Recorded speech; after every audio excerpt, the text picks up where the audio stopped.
You Are Enough, Part 1, posted June 23rd, 2023. God often spends years preparing us for what He wants us to do. Don't be impatient with yourself. David Jeremiah.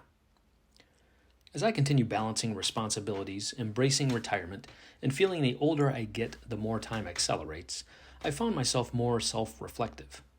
There's an abbreviation widely popular on social media for those of you nodding your heads in agreement. IYKYK. If you know, you know. Contemplation and self-reflection aren't unusual for me. It's pretty much what this whole motivational ministry thing is built on. But when a number of other factors recently combined with those above, including the untimely deaths of several close friends and family in a short amount of time, it forced what I'll call compulsory introspection. Already feeling like the hands of my life clock are spinning fast enough to launch an aircraft, contemplation of my own mortality naturally snuck in. Let's be clear. I don't fear death. I know where and with whom I'll spend eternity when my time is up. But I also know it won't be until I've done everything God has for me to do here. For the record, I appreciate His patience with me. If I were God, I would have smote me a long time ago. Looking back, I cringe over how much time I've wasted not being the man God intended me to be. Selfish, missed opportunities, squandered blessings, ignored promptings, distractions, and probably some derailed plans. But was it really wasted time, or all part of a master plan preparing me for what I am today?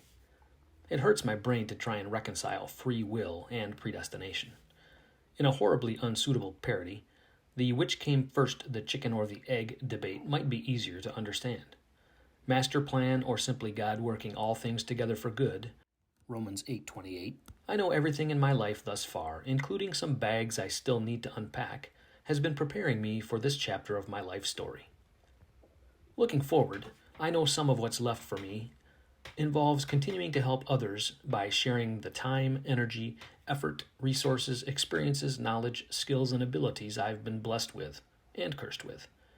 I'm especially grateful for the many new doors that have opened at this stage in my life, despite a few others that nearly hit me in the backside on the way out. There also remains the more difficult work of confronting things from my past that may help gain understanding about choices I've made, how they contributed to who I am today, and how best to use that understanding to help others and make the world a better place. Let's start there. You would think being the child of a local celebrity might position you well for admiration and success. However, that isn't necessarily true and can present its own challenges. Yes, I've always been proud of who my dad is and all he's accomplished. And while a sarcastic reference I once gave in a speech prompted enduring jokes about being a big deal, my dad really is a big deal. Prestige and status are rightfully granted to him. But kids can be cruel, and neither of those were necessarily afforded me or my siblings.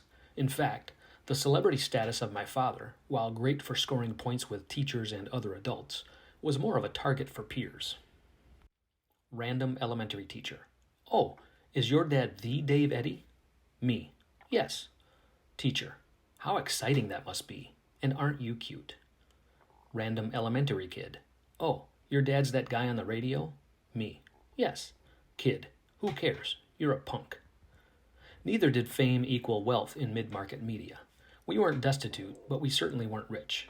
Compared to many of my friends at the time, we were easily identifiable on the low end of middle class.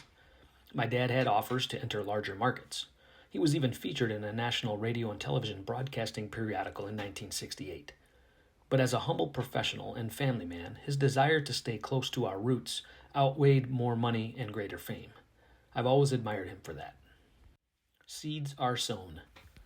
I'm blessed well beyond what I deserve, and I own every mistake and decision I've made.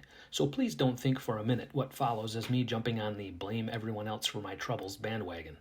I'm merely pointing out that, retrospectively, I can see how certain things have influenced some of my behavior, adjustment, and self-confidence. As a child, I was scrawny, squirrely, and occasionally a little unkempt. A kind and caring person who loved us unconditionally, my mom always did her best.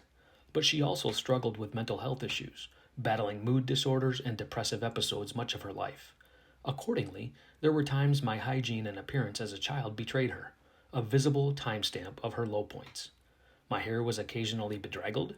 I was probably ahead of my time. my nails often untrimmed, my clothes and body periodically grungy. Despite feeling like Schultz's pigpen at times, neither my friends nor their parents ever made me feel less than. Also an influence on my life. It's both amusing and sad to look back at school picture day photos and speculate about periods Mom struggled. Most years not a hair was out of place, and I was outfitted deceptively snappier than our income allowed. Other years, I looked like one of Henson's Muppets. Add all that to being the punk kid of a radio and television personality, and it equals a fair dose of bullying and harassment. Only now am I really diving into the impact my past had on preferences, behavior, life and career choices, and responses to other situations. The most obvious of which has been spending most of my life believing I'm not handsome enough, good enough, desirable, or strong enough, and trying in some way, every step of the way, to prove that I am. Next time, we'll explore some of those steps, why some turned out to be landmines, and why most of them were completely unnecessary. When we come to the end of ourselves, we are left with nothing but faith. Don Denyes.